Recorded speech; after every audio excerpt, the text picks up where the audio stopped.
There never really was a plan. There was anger, there was greed, there was striking back against a people that implicitly hate you and being paid handsomely to do it. There was the promise of a glorious death in a world with no future. And there were 60 seconds until touchdown. Rob Wilson picked up the sword. There never really was a plan. There were 6 extremely large women and a stockpile of weapons and ammunition large enough to take on a small nation. They were crammed into the back of a skybus like sardines in a tin. There was the quiet buzz of the electric engine, and the occasional bumps and jolts of turbulence, waves on a sea of cloud. There were ammo magazines and hand grenades rolling haphazardly across the fighting compartment, and there was a knife-edge tension as the vehicle descended, and the inhabitants waited for the doors to finally open. Anyone who ever told you there was a science to this hasn't seen enough combat. Fighting, at least the way we do it, is pure instinct and aggression. It's battle cries and bullets, blood on the decks, gold in the ship's stores. We are always surrounded, outmanned and outgunned. We do not have a plan, but our feet know where to take us, and our eyes and hands know how to aim, and our blades know how to draw blood. A good fight is a long journey, culminating in a single instant of animalistic fury. The new girls are going to have to learn fast. It's pink out. Oh, we've not met yet. Up until this point, we've been exclusively fighting people who either weren't trying to kill us at all, or were trying to kill us on a budget so tight it didn't encompass anything beyond Grandad's old war revolver and a knife. The Guild, as early game foes, represent a slow change of the wind in that regard. These people are armed. This little carbine here is kind of a bastard, and they'll frequently come with armour too, the sort that a pistol isn't going to threaten in any meaningful way. That said, they're still just humans. If bullets won't do it, use a grenade, or get in close and knock them around. We're big, strong and crazy. Remind them why they're so afraid of us. Oh look, that's an XCOM guy. 2 XCOM guys. This one has a little shotgun. This is crunch time, pussy! You do love to see an eager rookie. Did have to think that one through for a minute though. It's always bold to run at a guy with a pistol, especially when you know he has full-time units. The new kids have good reactions, and it seemed safer to maybe take a pistol shot there than let him open the door for all his buddies. I don't know what's out there. Purple guy here is the team leader, and that particular flight suit is Durithread reinforced. Light as cotton, and a lot more likely to defeat a handgun round. Not to be underestimated. Rob ducks back into the craft for cover, while Buck and Bess do what they came to, loosing a hail of bullets at the distant target. In an uncharacteristic display of accuracy, both of them even hit. Oh, something's happening. Did someone die? Did we do that?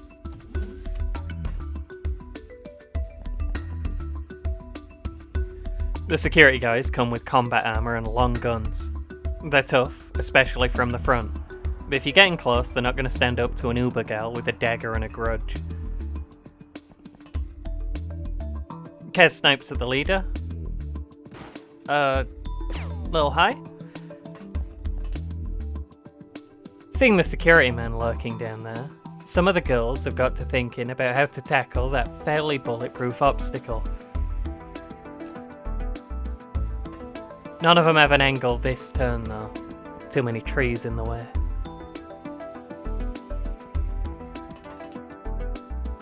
And Rob takes a fairly ambitious shot at the man in the Donald Duck hat. And another. Well, if you don't ask, you never find out, folks.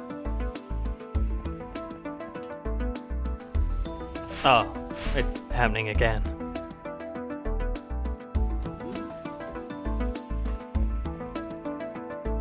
This turn, the armoured guy comes staggering out of the undergrowth, bleeding heavily from the forehead. Whoever just got him good. Maybe this is what the team was so distressed about when they made their call. It's a very quick death. Well, if that didn't ruin his day already, this might be about to do it. Jungle maps come with pre-placed hazards, essentially primed landmines built into the terrain, on a mechanical level. And that's on top of the scorching heat, which is already making all of our leather-clad ladies pretty miserable. On a fluff level, this here is a Triffid. Nobody knows for sure where these scamps came from, but most likely they're a product of engineered biological tomfoolery. Sisters, then. You'll know you're looking at one by the woody bowl suspended on tripod roots, from which they get their name, and the long, straight stem substantially taller than a man. This is a wildly adaptable species of carnivorous plant, and they can pop up basically anywhere, but they prefer it out here in the tropics where there's plenty of light, heat, and foliage to hide around. In ideal conditions, 10-foot tall specimens have been recorded. Triffids are thought to be capable of some form of rudimentary communication, by means of rhythmic tapping of the three little sounding sticks against their stem. This allows them to move in coordinated groups. There have even been reports of large Triffid herds launching raids on human settlements. Triffids can move, by the way. Lumbering uncomfortably on their roots at something like an average walking pace for a human. They can trap insects in the funnel at the end of their stem and devour them, similarly to a pitcher plant. Dissimilarly to a pitcher plant, though, this only tides them over until they can find larger prey, which they attack with a venomous lash, coated in enough poison to kill a man on the spot if it connects well.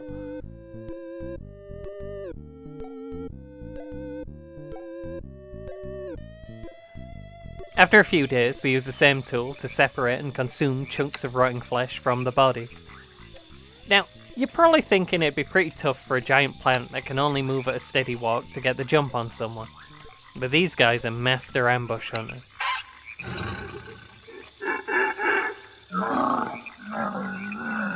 They like to lurk by doorways, or among other large plants. Out here, you'd be lucky to see them before you strayed into range, and at that point they strike, aiming always for the head or hands. They're smart enough to know that these are the least likely places to be protected. None of that relates to the actual game, by the way. I've just been reading a lot of John Wyndham recently. The voices in the distress call were actually from an old BBC radio play of Day of the Triffids. I had a lot of fun making that. I think that was a good bit.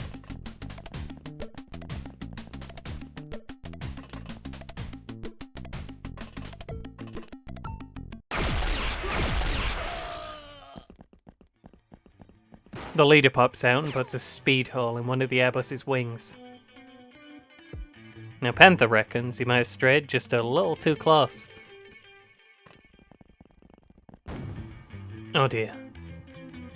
As she pounces, some kind of seed pod in the overgrowth detonates violently. She's thrown to the ground by the explosion, and she doesn't get back up afterwards. The two gals in the bus are pretty sure they can hear snoring. If you're a real gamer, I think you can see the pre-primed mines in the funny grid view. Otherwise, just gotta watch your step. All kinds of nastiness out there. In the meantime, Valiant Pigeon has hunted down the last of the guild, the lady with the irritating gun who hid in the corner the whole dang battle. Purple Guy's the only one left now, but he's keeping his distance. Where Panther fell, billions of tiny spores hang in the air. Kinda like nature's smoke grenade. I wonder. Now, this is important, so listen up gamers. Once smoke has been released into the world, even when it's explicitly poisonous, or you've just seen someone pass out from it, after the initial explosion, it's all just regular smoke. You can walk around in it, and you can even end turn just fine. You could call abusing this here a little gamey. I call it not being shot. Whatever you call it, the gals advance through the spores and make the purple man regret not wearing a helmet. He's the only one from their side who leaves the field alive. 5 of his comrades were brought low by the pirates, and 1 by something else. I'd have liked more captives, but they just ran to the furthest edges of the dang map. And especially after Panther went down, I was pretty wary about moving around a whole bunch. Still, solid mission. Panther appears unharmed, but thoroughly sedated in the aftermath. We'll give her a day off to get out of her system. Hopefully there's no long-term health consequences to breathing in millions of little alien spores. The downtime here is minimal. We've already gotten word of another target before the Airbus is all the way back home. Once again, it looks like a prime training operation for the new girls. Since Panther's unofficially designated nap time, Kara's going to be leading this one. We wiggle a few of the scientists around, and then it's right back out.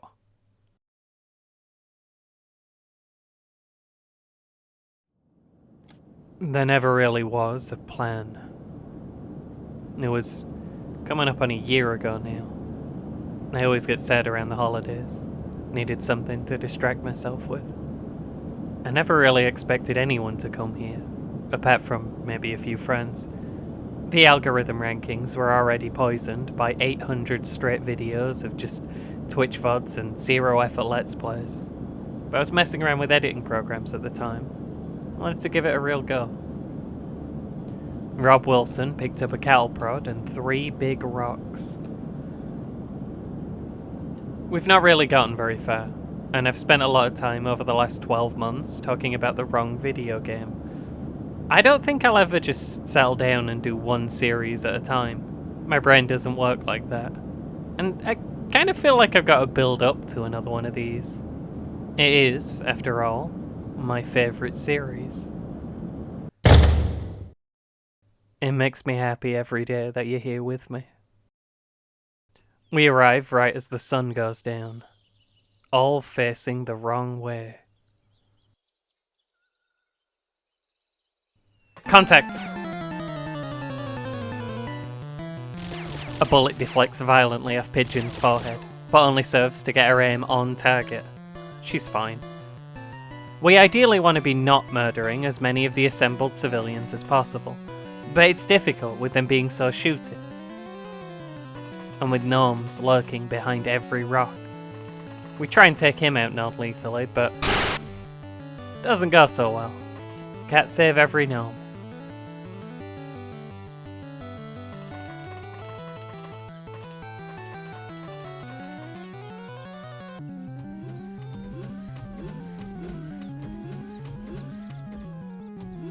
Kara maybe doesn't quite get the memo about non-lethality. And this is what the annoying carbine does, by the way. It is wildly accurate and fast-firing, but uses extremely weak submachine gun ammo. Works a lot better against humans than it does Ubers, which is good, because if there's a bunch of people firing them at you, probably won't miss.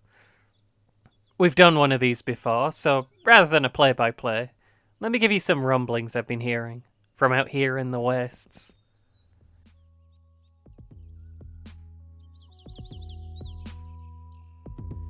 You know, they say that in the old world there were no Badlands. That the endless wastes between places are a recent development. And even the Uber zones, from whence we mine our precious goop, are a perversion of what once was. Once, long ago, the cities spanned out in all directions. Kara really should stop doing that. 100-story towers with thousands of occupants within. The people that were numbered in the billions, and they tamed the land, sea and sky to suit their needs. And then the star gods came.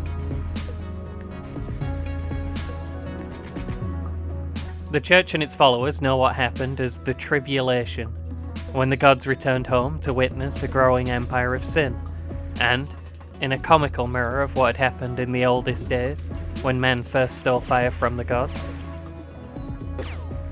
they'll let us have it.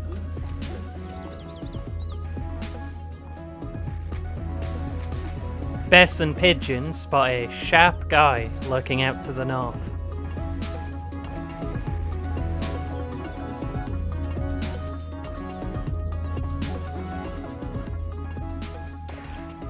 And the rest of the girls advance on an injured gnome. Bags of alarm sound from inside the building. and the number of armed churchgoers attacking us begins to dramatically increase. Buck draws fire, but none of the buckshot finds her amongst the foliage and shadow.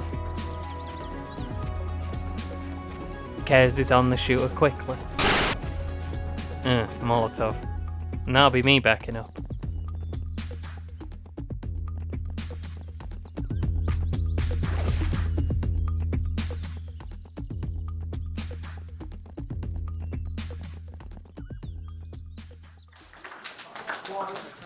Let's go. Piss.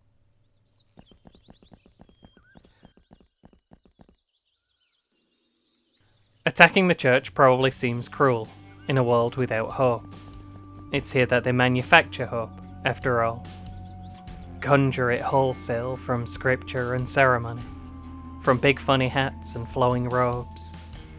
Ring a bell, light a candle, sing a song, raise your hands to the heavens above, and pray that they are silent. All the people know is hardship, famine, and the slow and cruel death of radiation poisoning. Promise them a well-deserved respite in the next life. They already want to believe that their suffering must mean something. Let them know. There is a heaven, and what will save their immortal souls will be piousness, hard work, and never stepping out of line. Oh hey, sharp guys back up. Let me just... Something's wrong with our batons today. I'm 70% sure Pigeon got shot again just now too. She's still fine, by the way. At the front of the temple, the battle seems to be winding down. Buck remains uncharacteristically accurate. The pirates will find no friends among the church's flock. Stop doing that. The pirates will find no friends among the church's flock. The precepts teach that the star gods are infallible, their creation a work of divine art. Even the slightest deviation from the norm is an affront to them.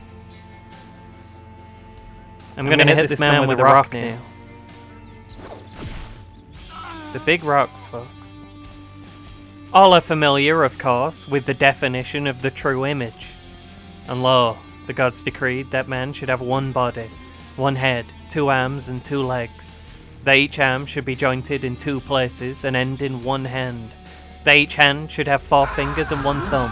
That each finger should bear a flat fingernail, and so on.